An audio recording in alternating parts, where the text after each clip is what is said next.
Here at Wairewa, Tuna is one of our mainstays for our Mahinga kai. From January to April, whānau come from all around Te Waiponamu, even from overseas, to continue the practice of gathering eels on the drains at Birdlings Flat.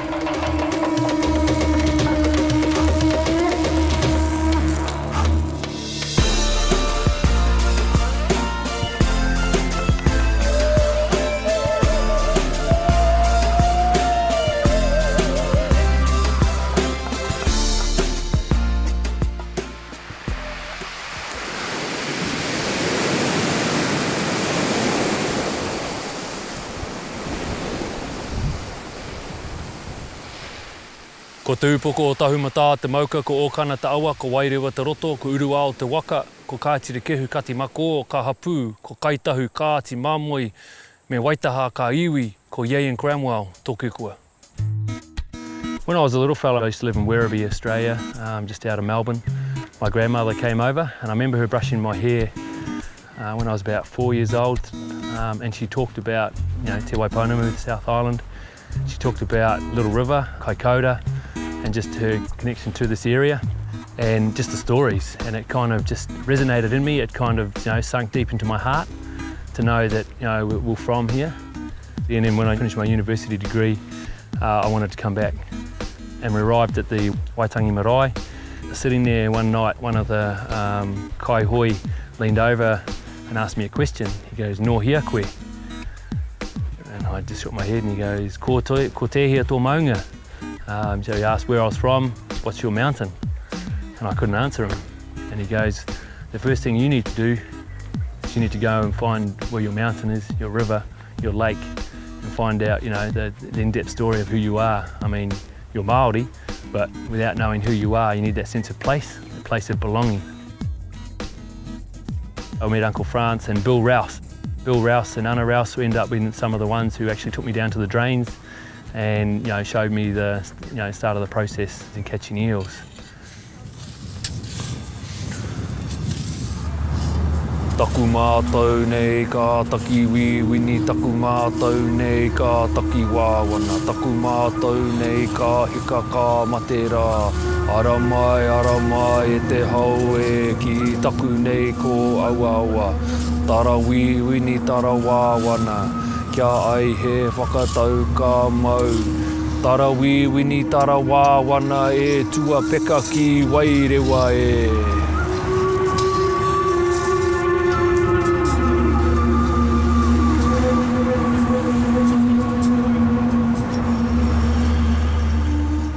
I get my best sleep down in the pārua, in the shingle pits.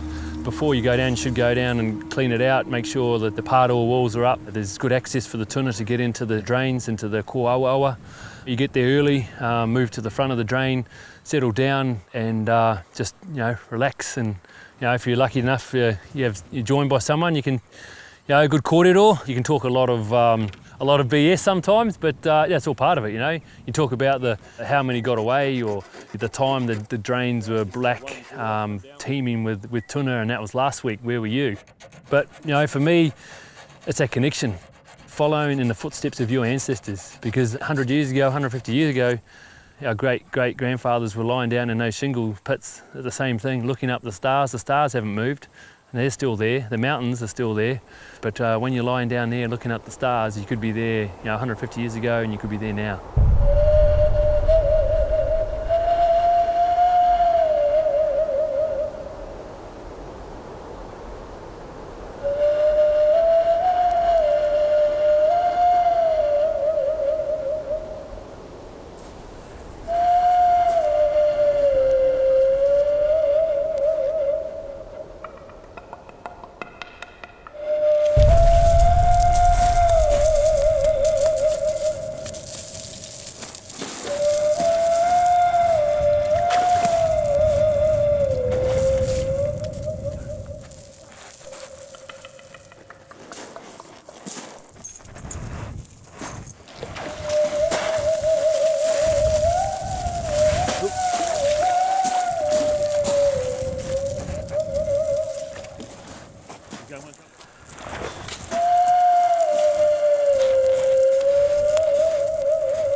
As soon as they either threatened or feel the gaff or something come on them, they produce their huari, their slime, their defence mechanism. You ever try to pick up a tuna with, as soon as they've been frightened, it's pretty hard because it just slips through your fingers.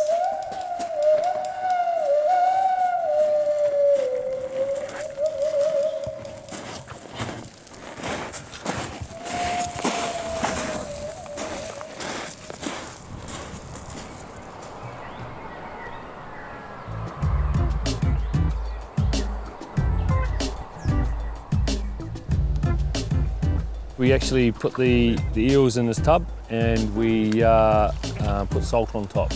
And what the salt does as well, you can see it turns the slime into quite a manageable product, I suppose, to take off. Some people used to put paper towels, newspaper around them, and then at night and in the morning take it off because of the dew was supposed to be wet and all the slime would come off that. And then just give it give the eel a bit of a clean. Getting the excess huari off.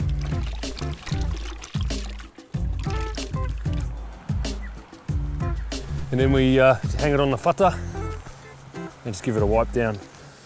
We want to hang them here for a while. We're going to cut the tails off and bleed them. It'll stiffen up the body. You need it quite stiff to so you can, when you split them, when you pāwhara, that you can actually hold them and then they're not squirming around.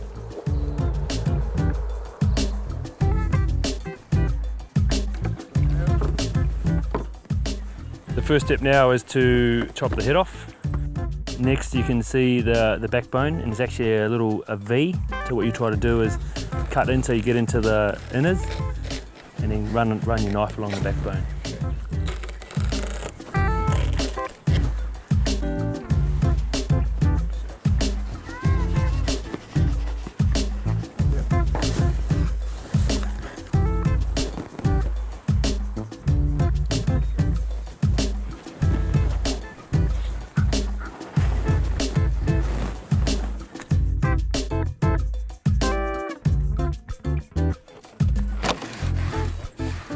The Mahinga was one of the tall trees of the Ngāi Tahu claim. It was the 9th tall tree. It was what really the claim was built on. There was the 8 land purchases, but also Mahinga kai. And what does that mean? It means gathering resources for your people, feeding our family, putting food on the table for us and our children after us.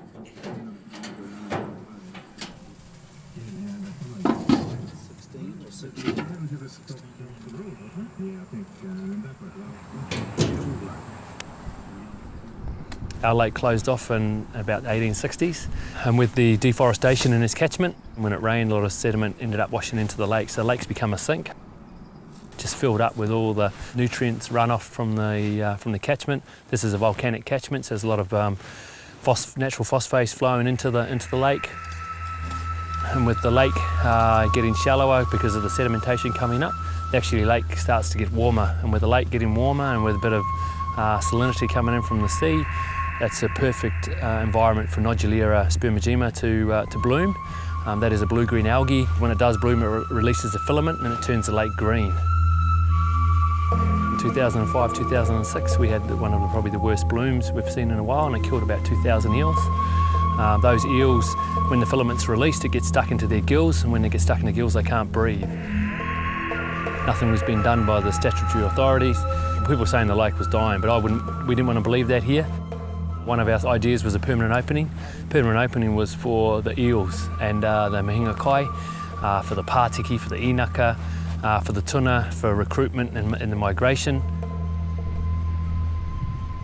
We've created a canal from the lake to there to open it up to allow access, if we're possible, permanent opening. This year I had my kids on stand-up paddle boards. We paddled across the lake, they fell in, they swam. I actually dived into the middle of the lake in the middle of summer to have a look down. You could see fish swimming in between the macrophytes, so the water quality has come back.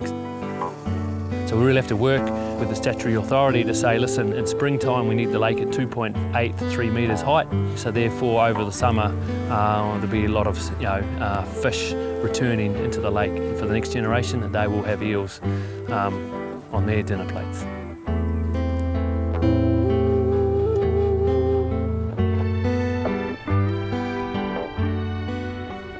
We're lucky enough, Charisma Rangipuna has done a whakatauki. It says, ka haha te tuna ki te roto, ka haha te reo ki te kaika, ka haha te takata ki te whenua. If there's no tuna in the lake, there'll be no language resounding in the house, there'll be no people on the land.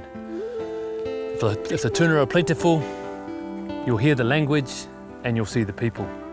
That's why we're here. We need to look after the tuna so there's enough tuna in this lake to hear the language, to hear the kōrero about the tuna, to hear the people laughing on the whenua and looking after our land as well.